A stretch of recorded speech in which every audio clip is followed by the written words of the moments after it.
Hey there, TigerShark here again with Okano. I enjoyed the horror deep dive that I did, so I'm going to do this as a series. So let's talk about survival crafting games. Let's take a walk back to the year 2011. I was 18 at the time. I had graduated high school and I took a year off before college to mess around. I didn't have a driver's license yet, so I couldn't go out and do much of anything, but November rolled around. The game I had been waiting for ages finally released. The most popular survival crafting game of all time. Skyrim. Just kidding. I actually only just learned that Skyrim and the game I'm actually talking about released a week apart. Minecraft wasn't on my radar whatsoever. I was off in Tamriel raiding Imperial outposts with the Stormcloaks and searching every dungeon I could for every Daedric artifact and Dragon Shout. But somehow this simple little building game took off. All you really do is break stuff and build other things out of the pieces. But your imagination is free to run wild and create whatever you want. It doesn't matter that the game is literally just made of cubes, and the graphics are not exactly photorealistic. This little game charmed the hearts of everyone who tried it. I even dipped my toes not too long after its release, after I was done exploring every inch of Skyrim, of course. But there's always been something missing for me. Fast forward back to present day, and Minecraft is still an insanely popular game, particularly among younger people. It's not just Minecraft anymore. The crafting tag on Steam contains 6,066 games as of the moment I'm writing this. Open World Survival Craft has 1,026 games. Whether you consider survival and crafting as two parts of the same genre or separate entities, there's still going to be a lot of overlap. I've tried a number of these types of games: Subnautica, 7 Days to Die, No Man's Sky, Raft, among others. And most recently, I played Astrometica Prologue. Dramatic transition to get your attention back. Astrometica is basically supposed to be Subnautica, but in space. And in terms of gameplay, it absolutely is. Now I have to start this section by saying that Subnautica is one of my favorite games, so I really thought I would love Astrometica. Now granted, Astrometica is in early access, and I only played the prologue, which is basically a demo, so it could be dramatically different after release. But what I played felt hollow. I have this problem in a lot of games in this genre. Since there's no real story, the game is what you make of it. Maybe it's just because I'm not a kid anymore, but this is too much freedom for me. Having the open world to explore and build stuff without any actual goal just doesn't hold my attention. What made Subnautica different for me was that, while the main gameplay was surviving in a hostile environment and building a base and all that, there was still a story. There was still an end goal. From the crash of the Aurora to the deep undersea bases of people who had explored here before, there was stuff to discover. And of course the structures left behind by the architects. And your main mission is to cure the Kara bacterium so you can eventually leave the planet and go home. I would find myself addicted to the building, searching out every scrap of copper and titanium so I could build the next piece of the Cyclops, or the stasis rifle, or the next depth upgrade for my prawn suit. But always in the back of my mind, I know I'm working toward a greater goal. I know someday I'll finish the story, I'll build the rocket and escape Planet 4546b. And that ultimately drives me.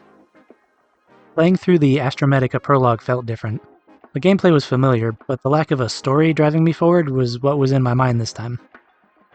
Again, I don't know if the full game will have a story, but I'm just using this game as an example anyway. I felt the same in 7 Days to Die, I felt the same in Raft. I'm always pushing for the next build, using it as my temporary motivation to keep playing. I really wanted to build a gyrocopter in 7 Days to Die, but once I got there, there was nothing for me to strive for anymore. Now it's just easier for me to get from one place to another. Without an end goal, I'm just doing stuff.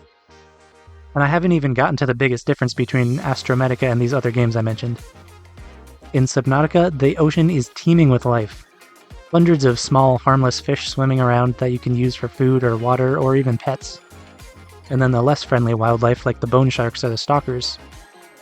And of course the leviathans, the reapers and ghosts and others. All of this makes the game world feel alive, like you're actually an intruder here. Even 7 Days to Die has animals and zombies. Astrometica, as far as I've experienced anyway, has one space squid, and that's the only thing I've seen so far.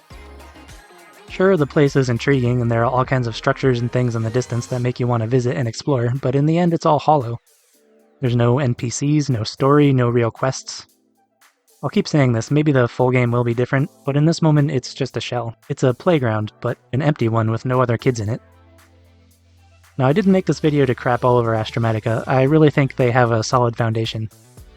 But Subnautica isn't just a crafting game, it isn't just a survival game, it isn't just a story game. The developers knew how to blend all this together in a way that made it spectacular.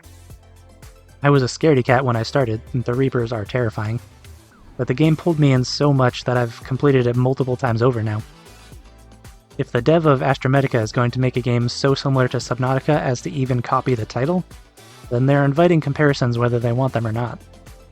And that's dangerous with a game as well loved as Subnautica. I did feel the same thing at first with Astrometica as I did with Subnautica, the addiction to the build.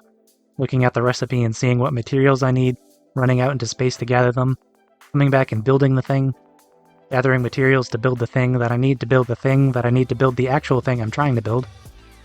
But always in the back of my mind thinking, maybe I should re-download Subnautica. Because once I built the spaceship in Astrometica, that was it. I had everything I wanted. There are more ships and machines and things in the actual game, but again, once I get them, where do I go from there? What's the point in exploring if I don't have a purpose other than finding more crafting materials to build more things? Maybe that's enough for some people, but it's never been enough for me. And I never put more than a handful of hours into Minecraft for the same reason. I guess Minecraft does technically have an end, but I never got there. Whatever, maybe Astrometica will surprise me when it fully releases. Or maybe the current early access build has more to it than I think it does. Anyway, I guess I've pretty much said what I wanted to. That's all I've got for today. If you want to argue about it, my comment section is open. But please be civil. So, that's all for this one, and as always, I hope you have a spectacular day. I have other channels and projects that I would love for you to check out. I have a second channel called Drawing with TigerShark, where I have a variety of drawing content. I have an EP on Spotify called 5,555 Miles as my one-man band called Power Mouse. And finally, I have a clothing brand called Studio Duck Apparel featuring original artwork that I create myself. The links to these things will all be in the description.